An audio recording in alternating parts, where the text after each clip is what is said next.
First of all, Bill, since you need no introduction, I still am going to introduce you. And I'm going to introduce you as a Stanford dad. Welcome.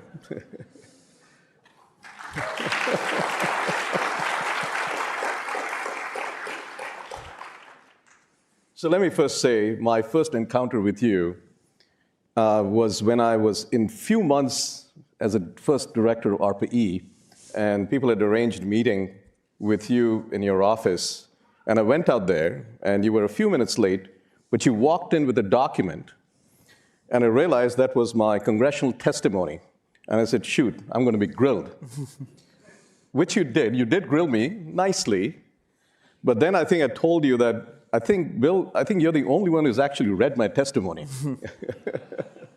But I just want to take this opportunity at that time I asked you that I need help from you because we were starting off RPE, and I had never been in Washington, and I need all the help I could get. And I just want to take this opportunity to first thank you for your support for RPE. Whenever I used to meet you, you used to ask me, how can I increase your budget? And that was a tough question to me because I had to say that's the president's budget. And you did your magic on the Hill. I don't know what you did, but RPE survived because of you. Thank you so much.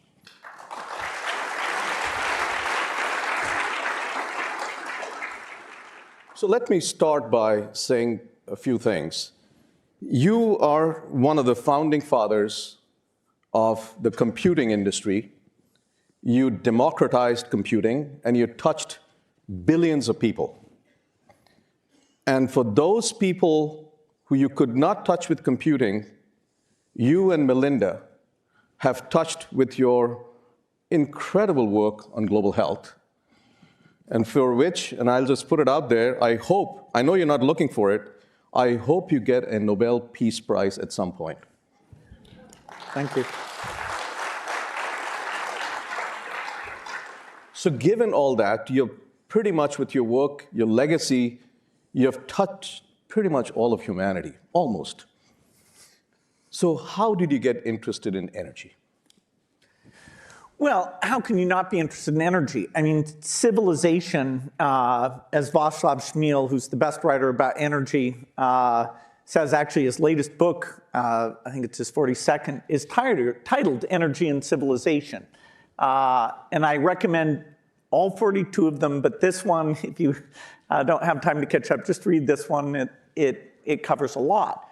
You know, the intensification of energy use is how we've escaped a sort of subsistence type existence. The Industrial Revolution is about energy, primarily coal at that stage.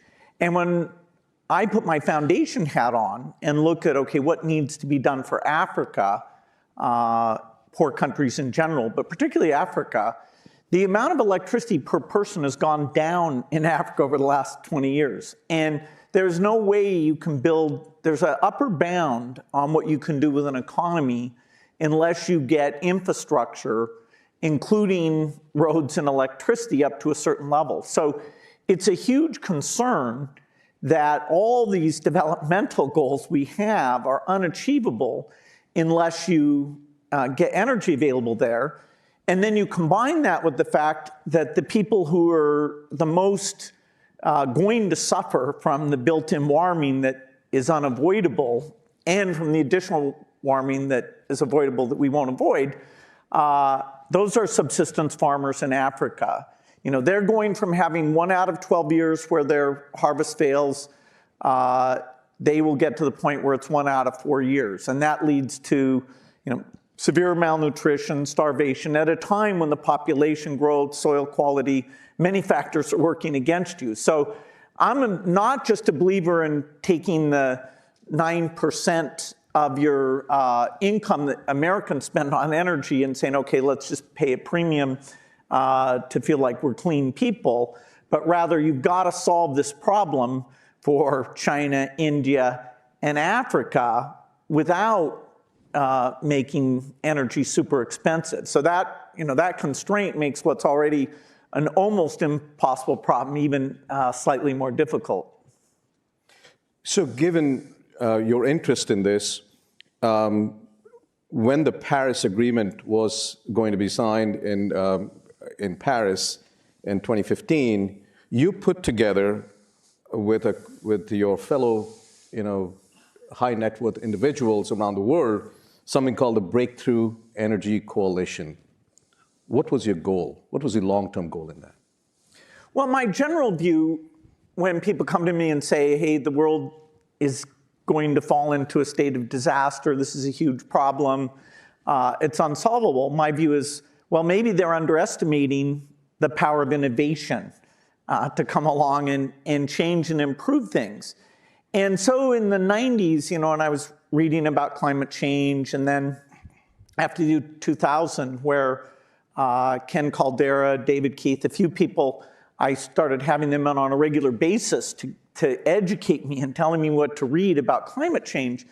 The thing that blew my mind was that people would talk about these downstream taxes and subsidies, but there was no discussion about upstream incentives, no discussion about increasing the energy R&D budget. The US energy R&D budget it was reduced by Reagan. Carter had driven it up and Reagan drove it down, and it stayed down. And all these climate people, they never talk about the research budget. I think it's partly a confusion about the nature of the problem.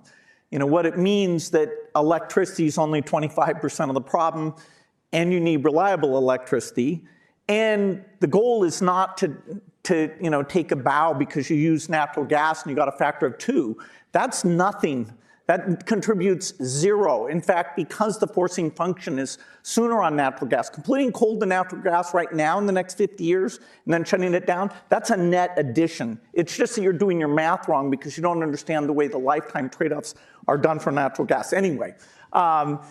So the idea that R&D wasn't like the prime thing, and I remember sitting with Obama, there were a bunch of us there, I'd created this coalition, and I was saying, hey, if you can only do one thing, increase the R&D budget, and he said, no, I can do the carbon tax and the R&D budget. Well, we ended up getting nothing at all, even though the R&D piece, which is a long lead time piece, which is very necessary,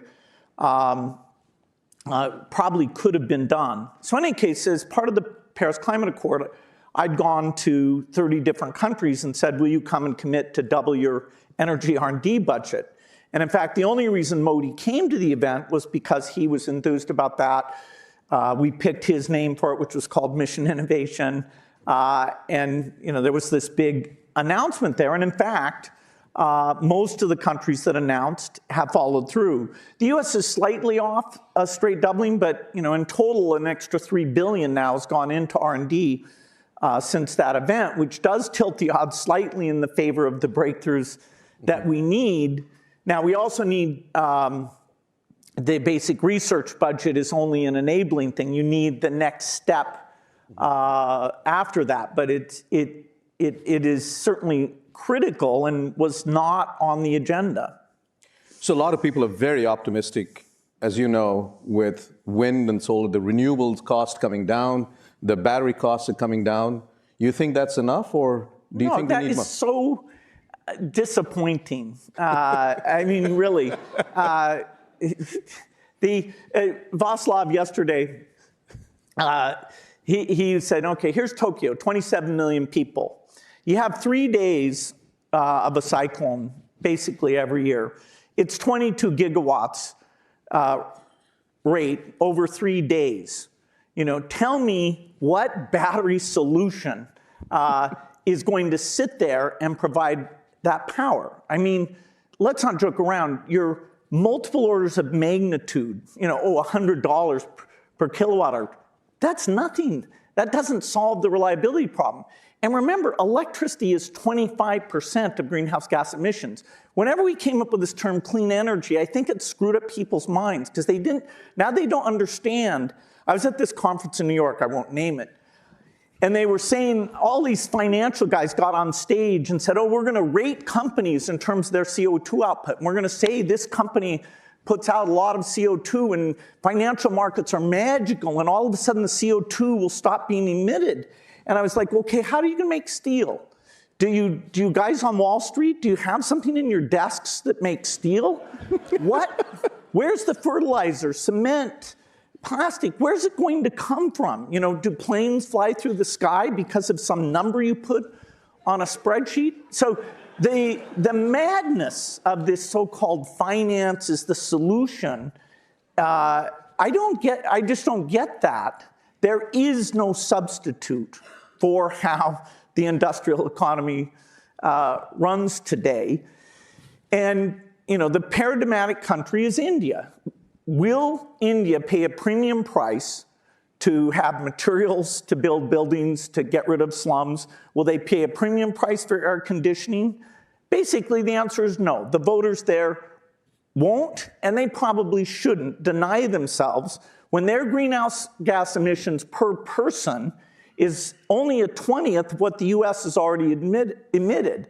And so, who should go first and get emissions per person down to make up for what done past? Of course, that should be us. So there's not even an argument in justice that says that price premium ways of doing all the things, not just electricity, that happens. So the idea that we have the current tools and it's just because these utility people are evil people, and if we would just beat on them and put it on our rooftop, that's more of a block than climate denial. The climate is easy to solve group is our biggest problem. So what are the breakthroughs do you think we need in terms of technology? Well, it's pretty straightforward that in the electricity sector, you either need something like nuclear fission or fusion that runs 24 hours with the high-duty cycle, or if you're going to rely on intermittent sources, then you need some monster miracle that's more than order of magnitude away from anything. This is grid storage, not consumer vehicles going 300 miles. Right. This is, hey, Tokyo, don't worry about it. It was cheap to solve. And by the way, you're only getting value out of that battery once a year. So, do the math on what that looks like per kilowatt hour. Anyway, so you have electricity generation. You have the industrial economy, so you have to figure out how to make all those things. A lot of the things, if you can make cheap hydrogen, that actually solves several of those things in terms of the chemistry type side of that.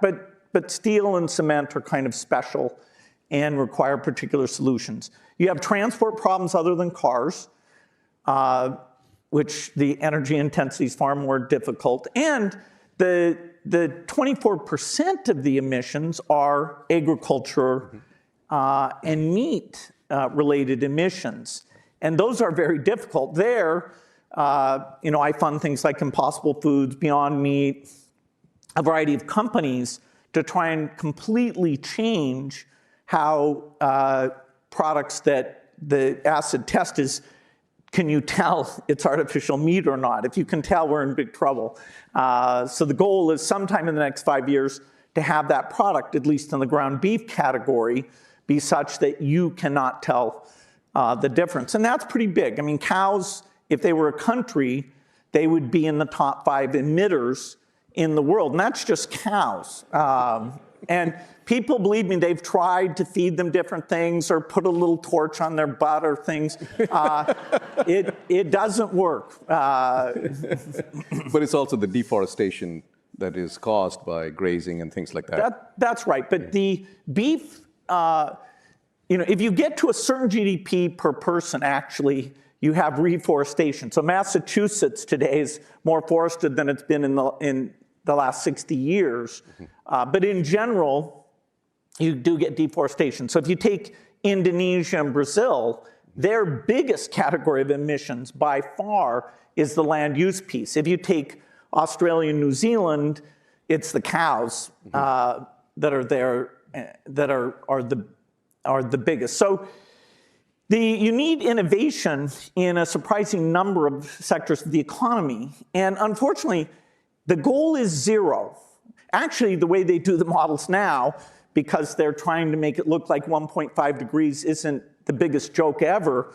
They show these gigantic negative emissions. And I'm the biggest funder of various carbon capture things, liquid, solid, you name it. But the likelihood of that being economic, that is more than 2 orders of magnitude non-economic right at the moment. And as Václav reminds us, it would have to be 10 times the size of the oil industry. That is the amount of stuff that you would have to stick underground. It's just 10 times the entire oil industry. So let's talk about the agricultural side, because I think that's really important. I'm a product of the Green Revolution, which was this short strain of wheat. I would not be here if it was not for that. Do you think, given the tools that we have in biology today, of CRISPR-Cas9 and all the gene editing, do you think there's another green revolution we should have, not just for food, but for carbon as well, and maybe a combination of the two in one shot? Do you think that's possible? Well, yeah, the